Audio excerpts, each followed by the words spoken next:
கோரிக்கைக்காக அயற்பணியிட மாற்றத்திலே சென்று அங்கே பல்வேறு அல்லல்களை பட்டு அதிலே இருந்து மீள்வதற்கு ஒரு நிரந்தர தீர்வாக அந்தந்த துறையிலேயே உள்ளெடுப்பு செய்து கொள்ள வேண்டும் என்ற ஒரு நியாயமான கோரிக்கையை முன்வைத்து இங்கே போராடி கொண்டிருக்கின்ற அயற்பணியிட மாற்ற அந்த நண்பர்களுக்கும் என்னுடைய மனமார்ந்த நன்றியையும் வாழ்த்துக்களையும் முதலிலே நான் தெரிவித்துக் கொள்கின்றேன்.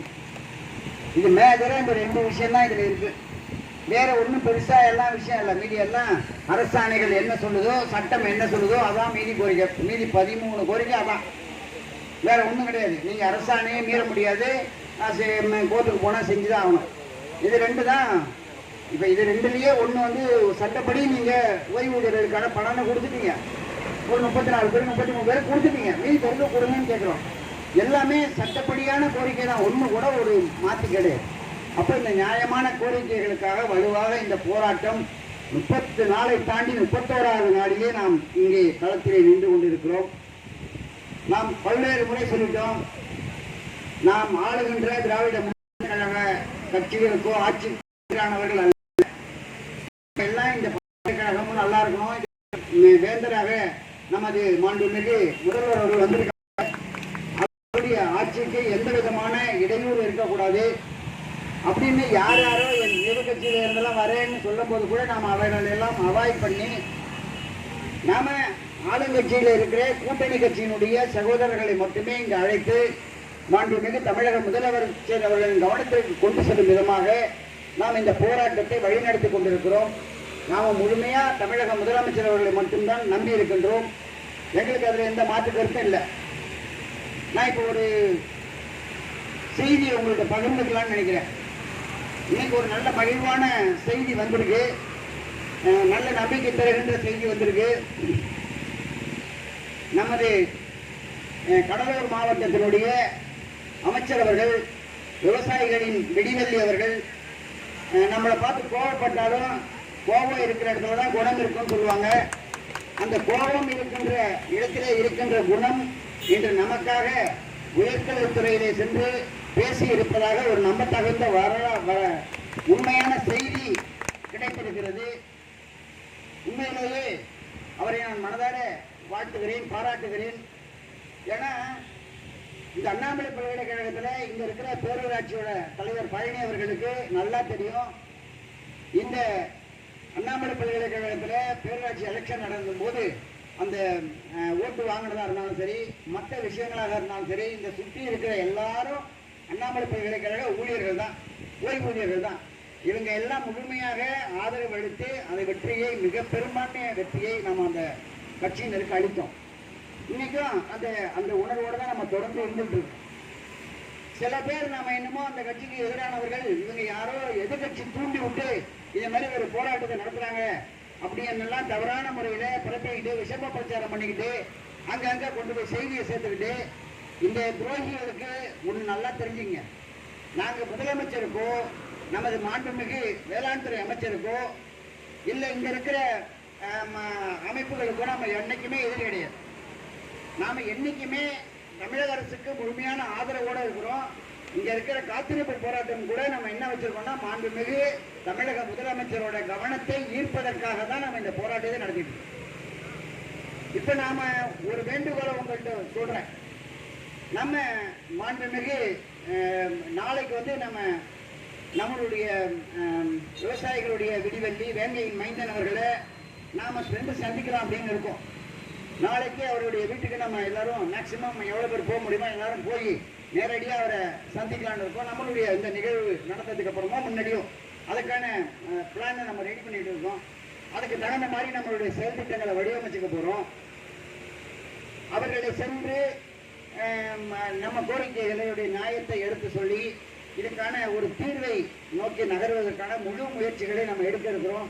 அவர்களும் நமக்கு ஆதரவாக உறுதுணையாக பல்வேறு இடங்கள்ல பேசிட்டு இருக்காங்க. பல்வேறு பதிவுகள் மூலமாக மாண்புமிகு முதலமைச்சர் அவர்களுடைய கவனத்துக்கு இது போயிருக்கு. மாண்புமிகு முதலமைச்சர் அவர்களும் அவங்களை அழைத்து பேசுங்க அப்படின்னு உத்தரவிட்டிருப்பதாக ஒரு நம்பத்தகுந்த செய்தியை நமக்கு வந்துகிட்டே இருக்கு. அதனால நம்ம கோரிக்கை விரைவில் முடிய போகுது. நான் வராத இருக்கிற நண்பர்களுக்கெல்லாம் சொல்றேன், நீங்க ஒரு நல்ல விஷயம் முடிய போது நம்பிக்கை இருக்குன்னா அட்லீஸ்ட் அதுலையாவது வந்து கலந்துங்க. உங்களுடைய பங்களிப்பு இதுல இருந்தது அப்படிங்கிற பேராத வரலாற்றுல உங்களுக்கு நிகழட்டும் அப்படின்னா மீண்டும் மீண்டும் கேட்டுக்கிறேன். அதனால நாம வந்து அந்த எந்த அரசுக்காக மற்றவங்களுக்காகவோ எதிரி கிடையாது அப்படிங்கிறத உணர்த்துறோம், நம்பிக்கையா இருக்கிறோம். நம்ம நண்பர்களுக்கெல்லாம் ஒரு சின்ன வேண்டுகோள் வைக்கிறேன். நாளைய தினம் நாம எல்லாருமே திராவிட முன்னேற்ற கழகத்தோட வேட்டியை கட்டிக்கிட்டு இந்த பந்தல்ல வந்து அமருவோம். அமரலாம்ல, ஒண்ணு நம்ம எதிரி கிடையாது. இதை வந்து நம்ம உணர்த்துறோம். நல்லா பலத்த கரவசத்தை சொல்லி தெரிவிக்கல ஆதரவு. ஏன்னா நாம வந்து திமுக கார வேட்டியை கட்டிட்டு உட்காந்துருக்கோம் அப்படின்னா மாண்புமிகு தமிழக முதலமைச்சர் அவர்களுடைய கவனத்துக்கு இங்க இருக்கிறவர்கள் நம்ம கட்சிக்கு எதிரானவர்கள் அல்ல அப்படிங்கிற உணர்வு அவங்கள்ட்ட வரட்டும். நாம வந்து பல்வேறு இடத்துல இருந்து தகவல் தப்பு தப்பா சொல்லிட்டு இருக்காங்க, தப்பு தப்பான தகவல்களை சொல்லிட்டு இருக்காங்க. தவறான தகவல்கள் பரவுவதுங்கிறது மிகப்பெரிய தவறான செய்தியை போய் பரப்பிட்டு இருக்காங்க. துரோகிகளாக இருக்கின்றவர்கள் சிலர், இவங்கெல்லாம் வந்து எதிர்கட்சிகளோட தூண்டுதல் தான் இதை வந்து அரசுக்கு அவப்பெயர் ஏற்படுத்துவதற்காக இந்த போராட்டத்தை நடத்திட்டு இருக்காங்க அப்படின்னு ஒரு சிலர் வதந்தி பரப்பிட்டு இருக்காங்க. இந்த வதந்திக்கான ஒரு முற்றுப்புள்ளியாக இங்கே நம்மளுடைய உணர்வுகளை காட்டும் விதமாக மாண்புமிகு தமிழக முதலமைச்சர் அவர்களுடைய நம்பிக்கைக்கு உரியவர்கள் நாங்கள், அவர் தான் எங்களுடைய கோரிக்கையை தீர்த்து வைக்க முடியுங்கிற உணர்வை காட்டுவதற்காக நாம் அனைவரும் முடிஞ்ச அளவுக்கு திராவிட முன்னேற்ற கழகத்தினுடைய அந்த திமுக கரவேட்டியை கட்டிட்டு வந்தாலும் சரி, இல்லை அட்லீஸ்ட் அந்த துண்டியாவது நீங்கள் எல்லாரும் அணிஞ்சிட்டு வரணும் அப்படிங்கிற உங்களை எல்லாரையும் வேண்டி விரும்பி கேட்டுக்கொள்கின்றேன். இந்த செய்தி நமக்கு எல்லா மக்களுக்கும் போகட்டும்.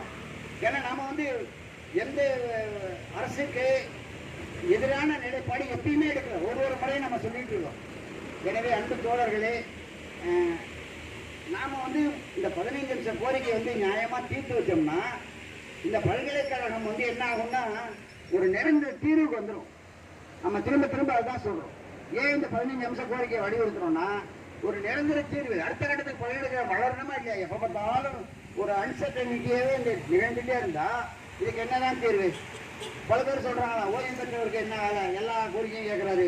அவருக்கு ஏன் ஓய்வு பெற்றுனா ஓய்வு பெற்ற கோரிக்கை என்ன கேட்க வேண்டியதானே? ஏன்னா இந்த பல்கலைக்கழகத்தை அரசுரிமையாக்குன்னு போராடணும் நாங்கள் தான். 2012 இந்த பல்கலைக்கழகத்தை சீரமைக்கணும்னு போராடணும் நாங்கள் தான்.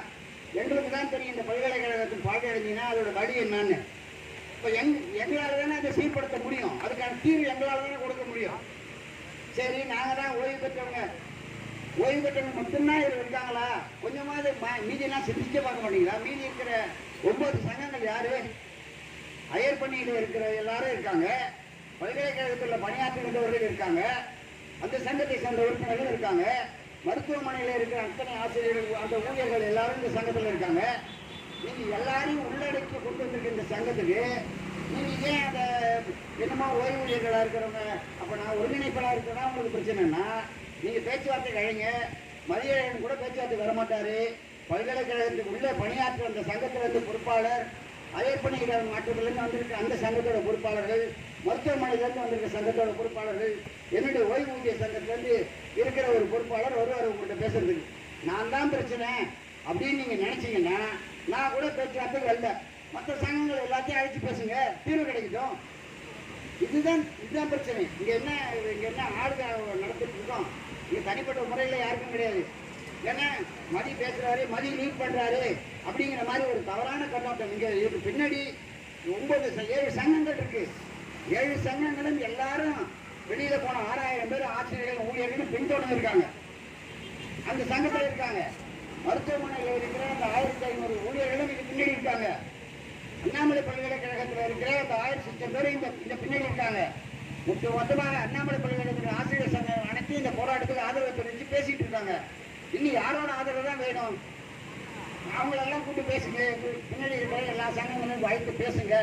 ஒரு நிரந்தர தீர்வை, இந்த பல்கலைக்கழகத்துக்கான ஒரு நிரந்தர தீர்வை அளிப்பதற்குத்தான் இந்த போராட்டமே தவிர இது தனிப்பட்ட முறையில் யாரோடைய நலனுக்காக நடத்துகின்ற போராட்டம் அல்ல. இது விரும்பி சொல்றேன். அதனால இந்த பல்கலைக்கழகம் நல்லா இருக்கணும், இந்த சிதம்பரம் வட்டாரம் நல்லா இருக்கணும், இந்த சிதம்பரம் பகுதி மக்கள் மீண்டும் இந்த மாணவர்களோட சேர்க்கை மற்றது மூலமாக பொருளாதார வளர்ச்சி அடையணும்னா இந்த பல்கலைக்கழகம் ஆரோக்கியமாக செயல்பட வேண்டும். இன்னும் 1000 ஆண்டு காலம் இந்த பல்கலைக்கழகம் சிறப்பாக செயல்பட வேண்டும் என்றால் அந்த கோரிக்கையை படிச்சீங்கன்னா தெரியும் உங்களுக்கு. அது வெறும் ஆசை கோரிக்கை மாதிரி தெரியும். ஆனால் அதில் பின்னணி என்னன்னா, அண்ணாமலை பல்கலைக்கழகம் 1000 ஆண்டுகள் சிறப்போட வாழ்வதற்கான கோரிக்கை. அதை தீர்த்தாதான் இந்த பல்கலைக்கழகம் 1000 ஆண்டு சிறப்பாக வாழும். அதுக்கான தீர்வு சொல்லியிருக்கோம். அதனால அந்த தீர்வை முடிவெடுத்து செயல்படுத்த வேண்டுமாறு மாண்புமிகு தமிழக முதலமைச்சர் அவர்களை எங்கள் சங்கங்களின் கூட்டணி சார்பாக வேண்டி விரும்பி கேட்டுக்கொண்டு விடைபெறுகிறேன். நன்றி, வணக்கம்.